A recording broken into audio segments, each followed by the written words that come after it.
It's a normal evening in Phoenix, Arizona. The desert cools as the sun dips below the horizon, painting the sky in shades of orange and purple. Families settle in for the night, unaware that their city is about to become the center of a mystery. This is Casual History.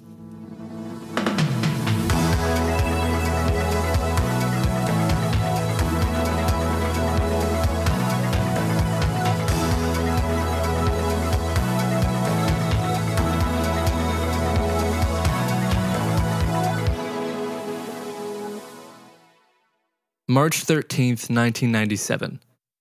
This marked an unusual night in Phoenix, Arizona, and the surrounding area. What has since remained one of the most documented and debated UFO sightings in American history. I'm Jeffrey, here with my co-host, as always, Jacob, and today we're delving into the phenomenon known as the Phoenix Lights. How's it going, Jake? It's going great, man. Dude, I'm ready to dive into more UFO content. I feel like I could have 5 podcasts on this because I had literally read some more UFO stories in between our last podcast and this one. So I'm super excited to hear about this one specifically. Yep. If you've seen the History Channel, if you've seen UFO Hunters, I think it's called, you might have heard of this story, maybe not. But we have some eyewitness accounts that we're going to get into, and I want to present this as best I can. So if you're ready, let's jump in. Let's dive into it. Tonight, something strange happened in the skies over Arizona that still hasn't been fully explained. An event now known as the Phoenix Lights. It was extraordinary. No one knows for sure what happened that night in the skies over Arizona in March, but thousands of people saw something. It's essential to start at the beginning. The first reports of the strange lights came at around 7:30 p.m. Observers described seeing a V-shaped object adorned with 5 to 7 luminous lights casting a glow that stood out starkly against the night sky.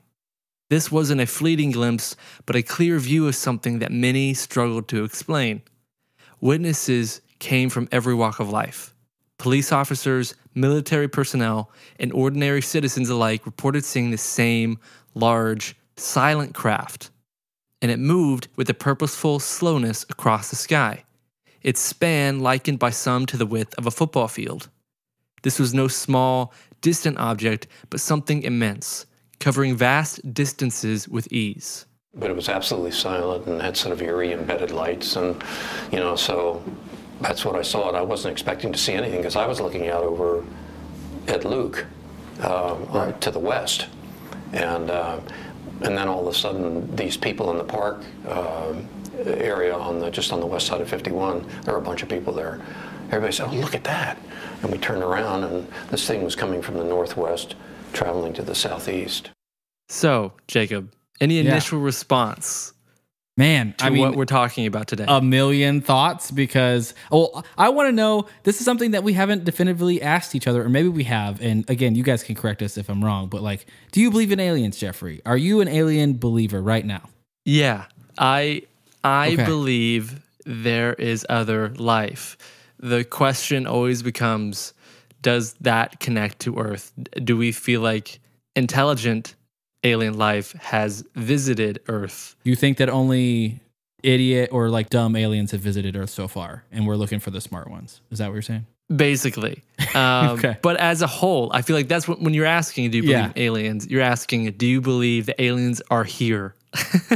Do you believe that these UFOs, UAPs that they're calling now, are of not human origin? Yeah. I feel like I'm on the same level with you, man. I feel like I truly believe that the numbers, the astronomical amount and probability that there are aliens that do exist, or some other life form that does exist that we call aliens, is real. I totally believe that. I'm not so sure about aliens visiting Earth, though. I feel like I continuously find videos and deep dive and kind of debunk, but there are some really insane stories that I can't even explain. So I would say I'm more open. I'm more open to the idea to be wrong, but I still genuinely believe that there are other life forms, just probability wise. Fair enough. I think you're saying that because you haven't heard this story. Okay. And maybe prove me wrong. maybe with the amount of eyewitness accounts and experts, along with the fun one at the very end I'm going to leave off on, that's a eyewitness account of someone rather famous that witnessed this event. That'll be at the end, but Okay. I think I might be able to convince you. Maybe not, but this story intrigued me enough that I wanted to do a deep dive on it and, yeah, kind of do a fun episode, a little bit out of the normal framework that we do, but I think it's really interesting, and let's continue in. So as the subject continued its journey southward, it became not just a local but a statewide phenomenon.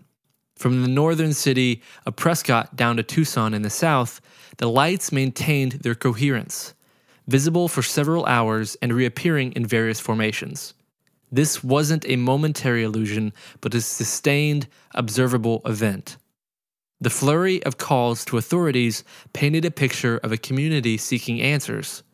Luke Air Force Base nearby, the Federal Aviation Administration, and a local police department were inundated with calls from those who had seen these lights. Despite the high volume of inquiries, there was a notable absence of immediate explanation from any official channel. Beyond the initial sightings, there's an aspect of the Phoenix Lights that often goes overlooked: the technological and astronomical considerations. Witnesses report not just the size and the silence of this V-shaped object, but also its ability to block out the stars with its solid structure. These details suggest not merely lights or flares, but a physical mass present in the sky. We finally got here and we realized this thing was coming right over us. We really started getting antsy, and then when it went directly overhead without a sound, it was like that. It was so big. You couldn't even hear the wind. It was so quiet. It was just, it just didn't even do anything. It just came through. It was a giant V, all right? And the right side of the V went over us. The left side was like a couple blocks over it. You just didn't know what to do. You know, it was just like, my God, how big is this thing? It didn't seem threatening, but because when it was right overhead and we couldn't hear a sound, it was like you're just awestruck. So these are real first-hand accounts, what I'm going to be playing throughout this episode. These are from locals in the area, aviation pilots that were flying during that time, and also some experts in the field of light phenomena and scientists' opinions on what this could have been.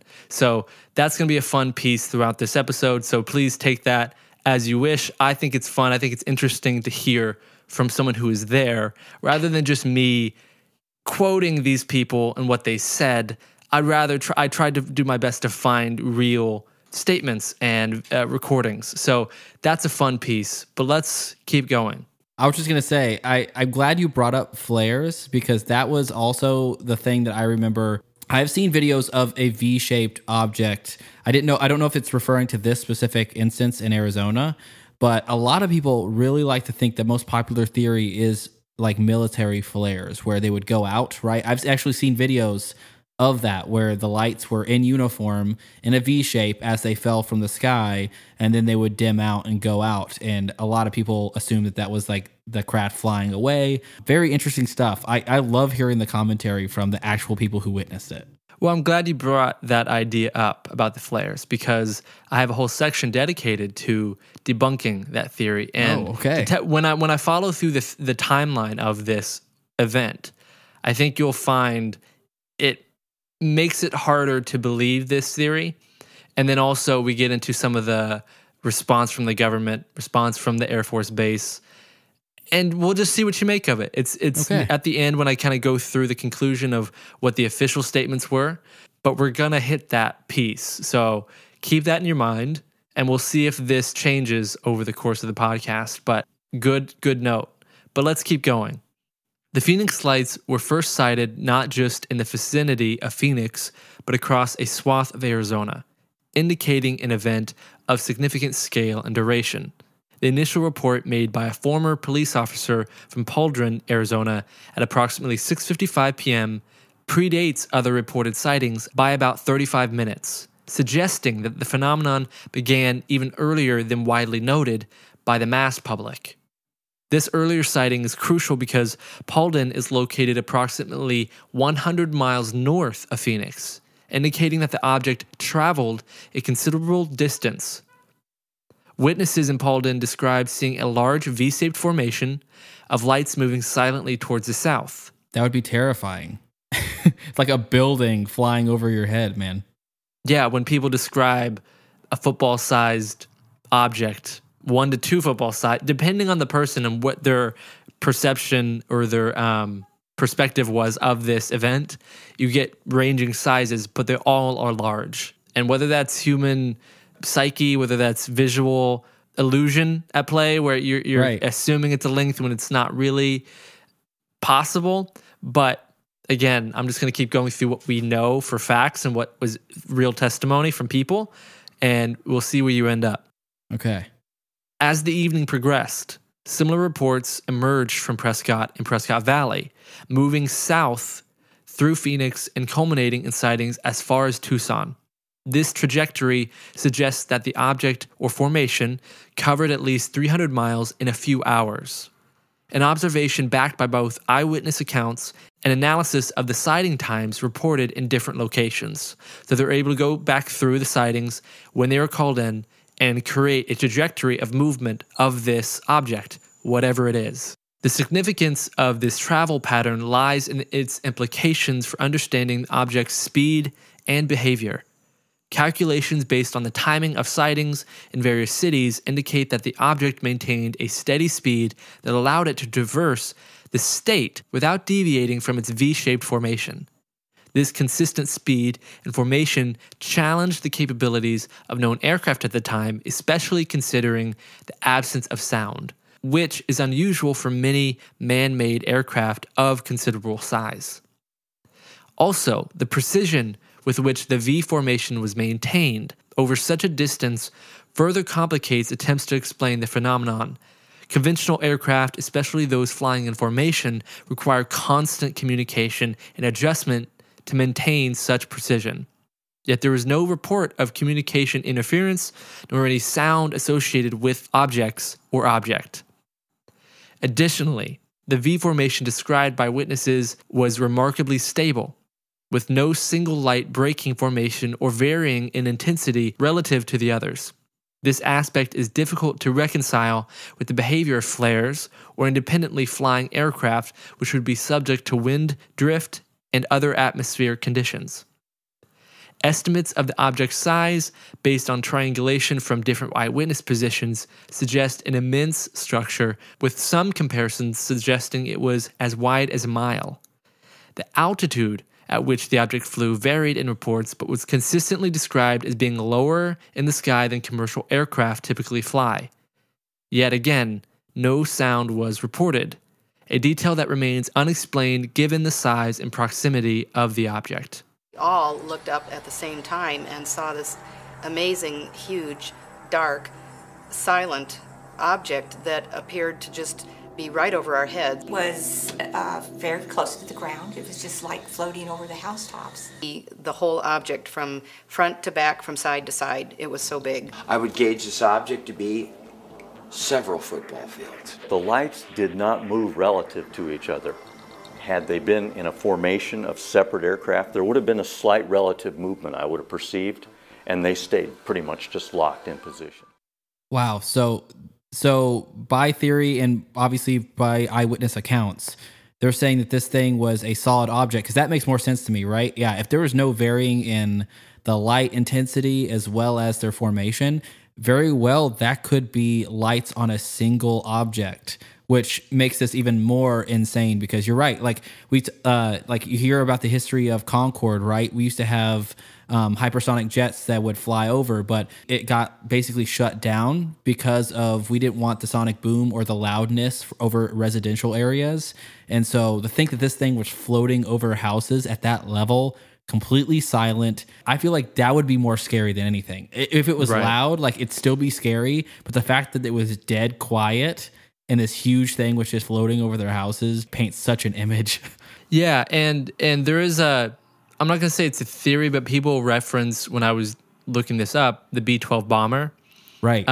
For a few reasons, mainly the shape, but also if you've seen any of the flyovers of, it's done a few flyovers on like NFL stadiums or baseball fields when they're doing games, and it's relatively silent until it passes over you, and then it's a loud, it's an airplane that you can hear.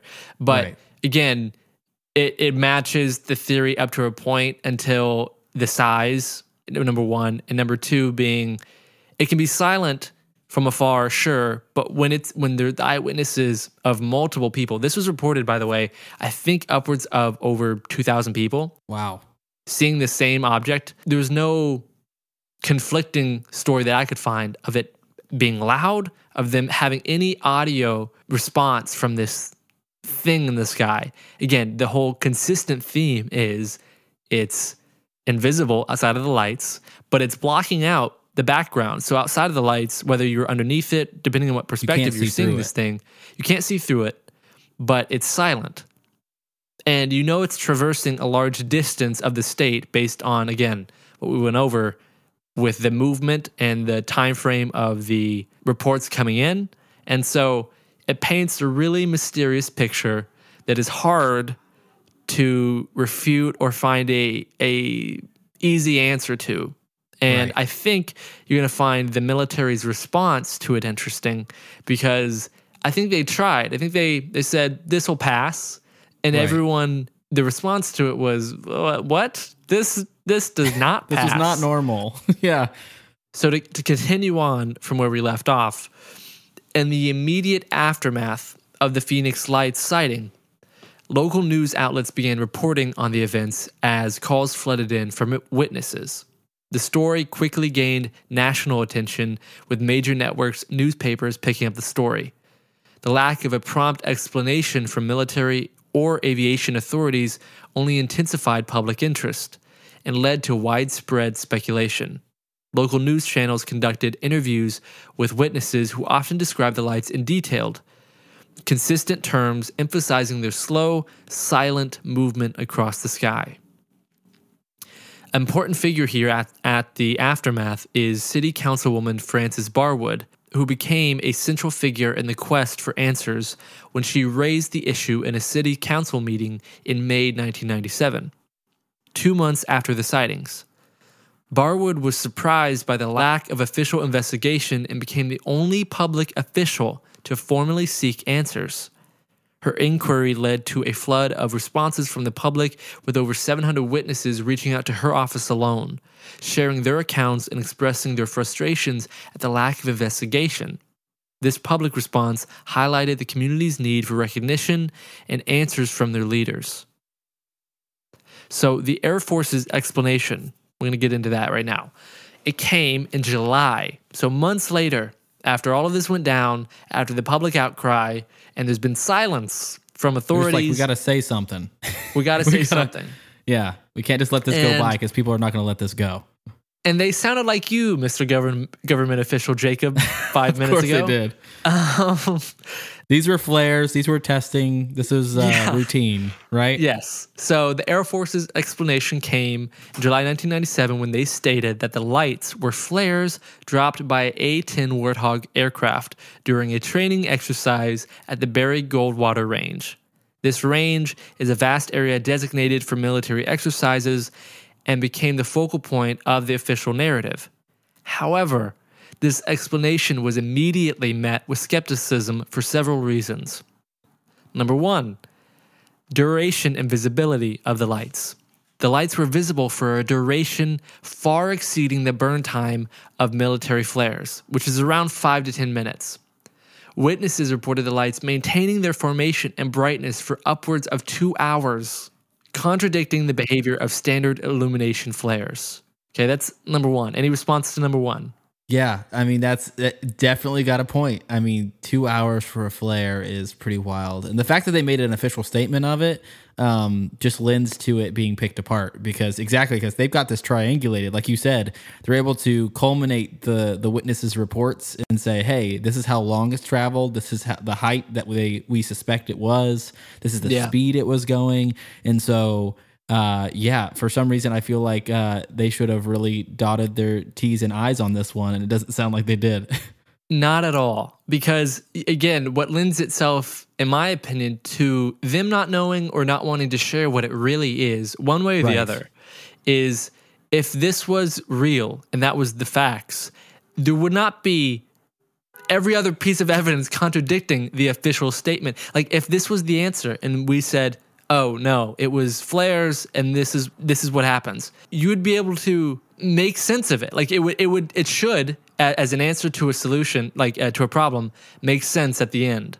Seem to suggest the opposite, that they're either hiding or it was a cop-out answer that seemed to work just enough to kind of muddy the water to where most people will say, okay, sure. And so what's so weird about that, though, is like, okay, I'm trying to play devil's advocate here, right? I'm just trying to play the yin to your yang in this story because, again, I find this completely fascinating. I'm with you on this. I'm right there. But, like, okay, let's try to find a crazy explanation, right? They're testing a bunch of new things. Maybe these flares are long-lasting flares. Maybe the ones that we know about are the 5-minute ones. And you're right, they don't want to divulge too much. They're just trying to, again, satiate the public, let them know something that kind of covers most of what they saw, but they know internally that this was stuff that they were testing, brand new stuff. So I'm just like, even just like, that sounds like reaching for straws, but like, let's even just reach for straws for that one. I know you're probably going to continue down and like debunk the rest of the evidence. And so this is going to get even more damning. But like for now, let's just say maybe that was a new thing and you're right. That's what they did. They were like, hey, we don't want to tell the public of everything that's new that we have in our arsenal. This was long-lasting flares, Jeffrey. Like maybe that's the play here. Let's go with that, Jake. Let's hold that paper straw or paper straw man up in our imaginary placeholder. Okay, you know? It's not the typical military flare that you would associate with super being advanced. known. Super advanced. 2 hours. Okay, 2 hour long flares. Okay, movement and formation, Jacob. I've never heard of a flare traveling over 300 miles, but maybe you do. Eyewitnesses described the lights as moving in a precise, controlled V formation. These formations remained intact across the entire state, challenging the idea that wind currents could have maintained the flares in such a consistent pattern. Additionally, the absence of sound was noted, whereas an A-10 aircraft are notably loud, especially when operating at low altitudes, and are required for flare deployment. Something has to drop the flares. Right. You would imagine you'd hear the very public aircraft that's flying so low to drop these flares over residential areas that it's supposedly hovering over and moving over, okay? So if you get the silent aspect out of the way and you go, if there was noise, sure, yeah, it could have, maybe that makes more sense. Or this was an experimental aircraft. Again, like I'm trying to be the most extreme. This doesn't even make sense to me, but maybe this was like the whole reason why they want to cover it up is because the craft itself dropping these things or dropping these lights or even just associated with the vehicle itself, right? They had to give an explanation to the public, but this is something that they were testing and they're not allowed to say that to the public at all. Like otherwise, like that could also be a solution to why this answer did not satisfy anyone, because even they knew that they were like, we're just trying to mask whatever happened last night because I have orders that I'm not allowed to talk about any of this stuff. So we just have to put out an official statement to make sure that people can move on from this. Third response here, okay? One with my own response and two with the official criticism of the flare idea is no photographs or videos of parachutes typically used to slow the descent of flares were produced. Military flares also typically leave smoke trails, as a flare would. Right. That were conspicuously absent in the numerous videos, Jacob, and photographs taken by witnesses, which I wish I could show you a video now, because that's going to go on our Instagram and all over our socials, because that's also another piece of evidence that you have to take into account with all of this. A flare. You would think you would see smoke coming up from a flare, right? Yes. You're making it really hard to be over here right now. There's no smoke seen with these lights, aka flares, that the official response is. Okay, number one. Number two, they maintained the same formation across hundreds of miles. Without skewing. According to eyewitness. According to eyewitnesses and video and photographs at different locations and different people who've seen this. Okay, number two. Number three, the silent aspect, the noise aspect.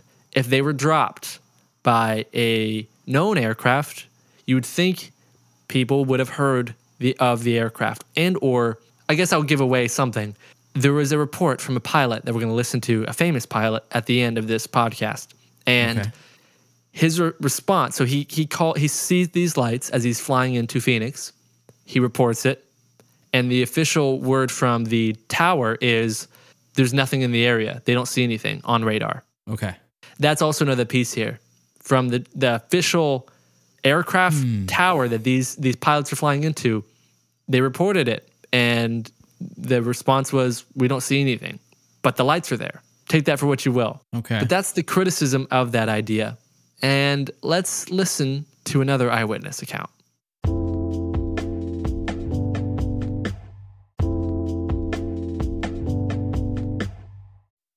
Can you describe to us what you saw that day? Yeah, we were all outside. Someone actually came and got me because I was still inside. And there were maybe a half a dozen, to my recollection, lights that just hung in the air, didn't move. They definitely were not airplanes. And it just baffled all of us. And they hung on there for several minutes. Like I said, these people saw them when I was in the house. They came and got me, and I still stared outside what I believe would be over 10 minutes. Wow. Dude. So, okay, I have a statement so far. So, right now, what I'm feeling, and so again, I hope the audience is with me on this one and is with us on this story because this is so interesting. I feel like it's one of the two things. It's either itself is a craft that we have created, we were testing, was not meant to be visible. There was a huge mistake. They turned on their brights. Yeah, they turned on their brights. Some dude wanted to show off that he was flying the new stealth flight like aircraft over Arizona. The size of a football field, yeah. Or it's aliens. So I feel like so far, that's what I've distilled it down to because you're right. I think this flare thing is bullshit. I think not having them deviate, them lasting that long, my personal opinion, again, just interjecting my own personal feelings here, is I feel like that's bullshit. But why would you need to make up an answer unless you were trying to keep, again, the public from letting the public move on from this incident? So that's where it comes down to me. So you can tell me if that's how you feel, but I feel like it's one or the other. It's either there's this insane craft that we have created that we were testing and it was like, whoopsies, we forgot to turn off our lights. Or for 2 hours. It was something unexplained that people just don't know was in the area. Fair. Good place to be. I'm also in that same vein until, Jacob, we hear what happens, supposedly, to an eyewitness who had damning video of this object. And there's an account that we're gonna jump into. On top of that, and on top of the criticism that we posed against the flare theory from the official Air Force Base response, experts in aviation and photography analyzed videos and photos of the lights, noting the absence of smoke trails typically produced by flares. This detail, along with the uniform brightness and lack of visible parachutes, further fueled doubts about the military's account. The skepticism was not limited to the general public. Dr. Lynn Kitej, a physician who captured some of the most compelling images of the lights, embarked in a comprehensive investigation, consulted with military and aviation professionals who confirmed that the behavior and appearance of the lights did not match those of conventional flares. Her findings, published in a book and featured in documentaries, had played a significant role in keeping this debate alive. I was on the Phoenix City Council. I had no idea anything unusual had taken place until I met a reporter who asked me what had happened and if anybody was investigating.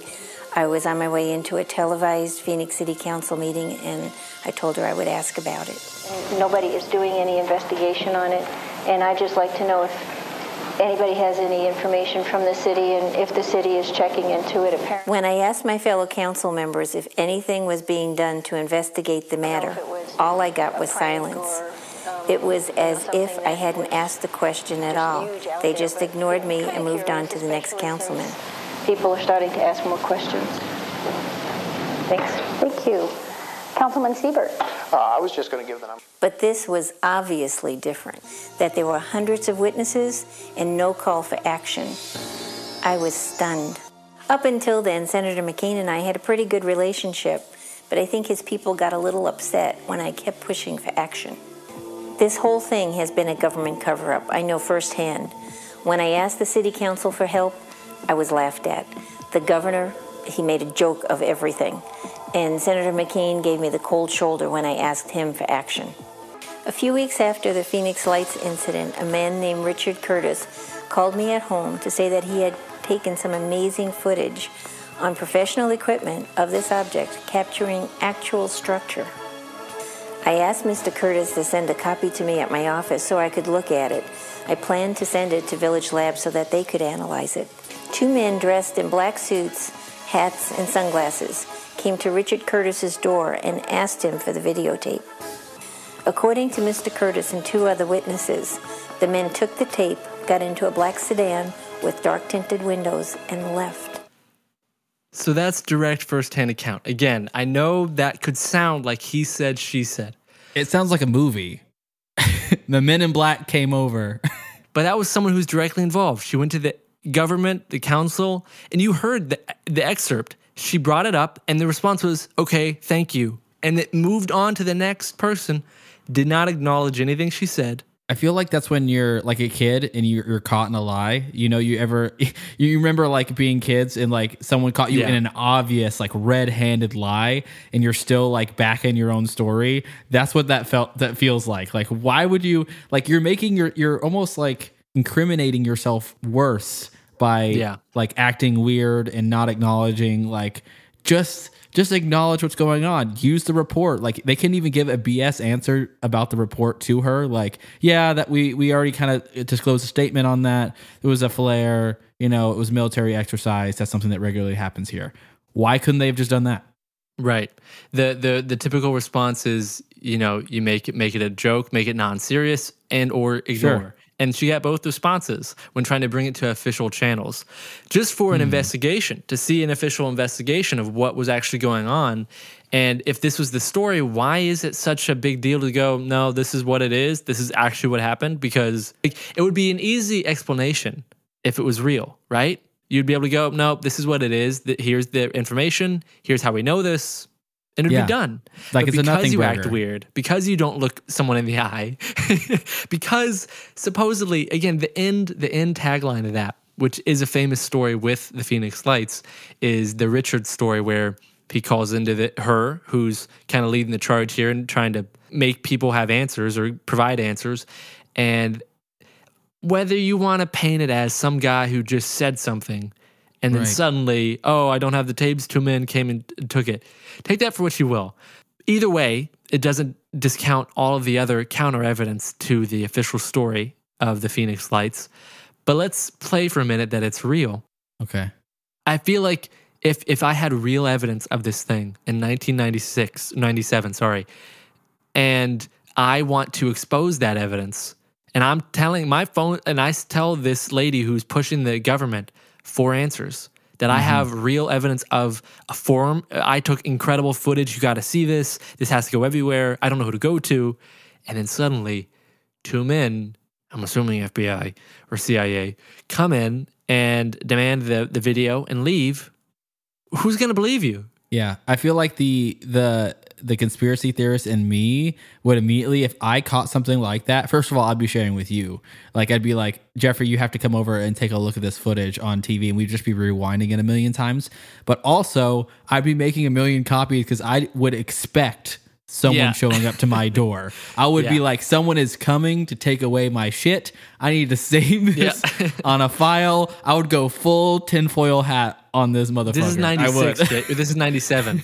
This is different times. I mean, there's still nowhere to conspiracy upload. theorists there. Yeah, that's right. But very, very interesting that like he claimed structure was taken on professional camera. Because again, that's always kind of the joke that's made about UFO sightings. Very much so is like, yeah, every single UFO sighting is recorded on a potato and is the most like granular video you've ever seen in your life, even though technology's never been better. And so, like, I get the criticisms, and again, there is a lot. Like, I truly, like, my opinion is I believe there's a lot of fake out there. There's a ton, right? People using the latest CGI techniques. We can get so close to, like, replicating real life, like, visuals on with the video. AI that showed you the Sora from ChatGPT 3. Sora team. already, right, exactly. That's what I'm saying. Like, stuff that's passable for people that it's, like, still grainy enough that it covers up all the, like, the glaring spots to show that it's not real. But having it on professional video and saying that he caught structure is pretty wild. I would have been putting that shit on thumb drives, floppy disks, I guess, in the 90s. What I was about to say. I guess whatever I need. Just a million floppy disks. I'd be sending them out like, in case I die, with little notes. In case I die, here's this thing. Like, that's what I would be doing. I'd go full conspiracy. They don't need to theories. kill you. They just need to make you look like an idiot. And that pretty much suffices, because it has for the last 27 years since this incident. So interesting. In the years since the Air Force's explanation, it has remained a point of contention. For many, the Phoenix Lights represent a case where the official narrative fails utterly to fully explain the witnessed phenomenon. It underscores the challenges in reconciling eyewitness experiences with these official accounts, leaving the door open to interpretation and continuing the search for answers. And so in the wake of the Phoenix Lights, a significant effort was made by various individuals and organizations to obtain official records regarding the event. Documents released under the Freedom of Information Act revealed that the Maryland Air National Guard was conducting a training exercise involving a A-10 Warthog aircraft in the Barry Goldwater Range on the night in question. But the exercise included the deployment of supposedly LUU-2B illumination flares, which, again, if this is the official documents of what happened, that would further point to all the evidence against it, because now they stated these are the flares we used. This is the plane that was used. And we now have the official criticism and all the witness accounts that fully deny that official information. It's not even just eyewitness, right? I mean, there was like tons of video taken across the full spectrum. That's how they're able to track how far this thing came and the actual trajectory of like where it flew. So yeah, like that almost immediately sounds like BS, because you immediately say, I have video. It's not even just people saying like, yeah, you can debunk people's stories and be like, you saw what you saw, right? Like sometimes I look out of the corner of my eye, I think I see something and it's not there. Like that sort of normal thing. And you can chalk that up. But when there's multiple and video evidence showing like, I see the lights here, I also see the lights 2 hours away. Like, how do you deny that by claiming the exact stuff that you use? That is so interesting. Well, within these officially released documents, there was heavily redacted information and pages fully blacked out. And it did not provide any detailed explanations of the operations or even acknowledge the sightings reported by thousands of citizens that came in directly as a cause of this supposed military operation. The absence of a comprehensive official account from the military about the activities led to further speculation and frustration among those seeking answers. Former Arizona Governor Fife Symington was kind of a key point during this whole period, who initially ridiculed the incident, later disclosed that he had witnessed the lights himself and found the military's explanation unsatisfactory. And then further, in a 2007 press conference organized by the National Press Club, Symington expressed his belief that the lights were of an extraterrestrial origin, contradicting his earlier stance and adding a notable voice at the time to those challenging the official narrative. These efforts to uncover more about the government's knowledge and response to the Phoenix Lights have continued over the years, with each new piece of information fueling the debate rather than quelling it. The dialogue between believers and skeptics and those simply curious about the lights over Phoenix remains as active as ever, reflecting a widespread and enduring desire for transparency and understanding of an unexplained phenomenon. And I want to leave you, Jacob, with the one and only Tombstone Man himself, aviation pilot Kurt Russell. I was flying him to go see his girlfriend, and we were on approach, and I saw 6 lights over the airport in absolute uniform in a V shape, and Oliver said to me, I was just looking at him, and I was coming in, we're maybe a half a mile out, and Oliver said, "Pa, what are those lights?" And I then it kind of like came out of my reverie, and I said, "I don't know what they are." I said, he said, "Are we okay here?" And I said, "Yeah, I'm gonna call," and I reported it. And they said, "We're not painting anything. We don't show anything." I said, "Well, okay, I'm going to declare it's unidentified, it's flying, and it's 6 objects." Mm-hmm. We landed. I taxied, dropped him off, took off, went back to L.A. Never said a word. He never said a word. I never thought of it. 2 years later, Goldie is watching a television show when I came home. But as I came home, "Hey, honey, how's it going?" And I'm kind of hearing the TV going, and I stopped and I started watching, and it was on that event. Now that was the most viewed UFO event. Over 20,000 people saw that. Finally, I said, then they said the pilot reported it. A general aviation pilot reported it on landing. I'd never thought of it since then, and I said, that was me. So I went to my logbooks, and there was the flight at that time, and I didn't mention anything about the UFO. The fascinating part of that to me is that it just went literally out of my head. And had I not seen that show, I'd have never thought of it again. Amazing. Now, that to me was the weird part. What? Dude, mind blown. This is my mind blown moment because first of all, national treasure, love that man, immediately trust that guy. That is absolutely, I'm floored. I don't even know what to say. What the heck? Didn't speak about it to anybody. Or he called it in. He said he called it in, right? So he did call it in, but he didn't like specify anything about it, and he just randomly walked in on a documentary about it 2 years later. The interesting part to me was he repeated it in this interview when he's saying this a few times. And it's kind of a joke interview. He's kind of with a gang of other famous people, and this was kind of a trivia game where people were asking, is this a true fact or lie? And he ends up telling the story after they figure out that it was true. And so they kind of make light of it. Sure. But he repeats at the end how odd it was to him. The strangest thing for him was that he didn't remember. He had no recollection of it. It almost seemed to happen. Nothing left an impression on his brain. And the only reason he even remembers is because the report that he made during the event. And that to me was just another layer. And I got nothing else for you, except for if you enjoyed this podcast, please give us a like, rating, and review. Find us on social media at CasualX History. We're back to every week. We apologize for the mishap last week. Life gets in the way sometimes, but we're here. And I hope you enjoyed that podcast, Jacob, and I hope you enjoyed the podcast, whoever's listening this far. Full conspiracy theorist. I don't know what in the Men in Black happened, but I now immediately going to go binge all the videos I could find on this. And so YouTube is probably going to think that like, oh, this is one of those conspiracy guys and probably recommend me a million videos. But I need to see the content. I need to like put reference to this. And again, something that we'll definitely post the best ones that we can find or any sort of like videos that we can take. So that way you guys can also picture this. I can only imagine being in the shoes of some of those eyewitnesses. The fact that Kurt Russell, of all people, was flying and somehow saw this thing, I'm just mind blown. So this is amazing. Seriously great episode. Thank you guys so much for listening. I'm super excited to jump in and take over for next week's podcast, and we'll see you then.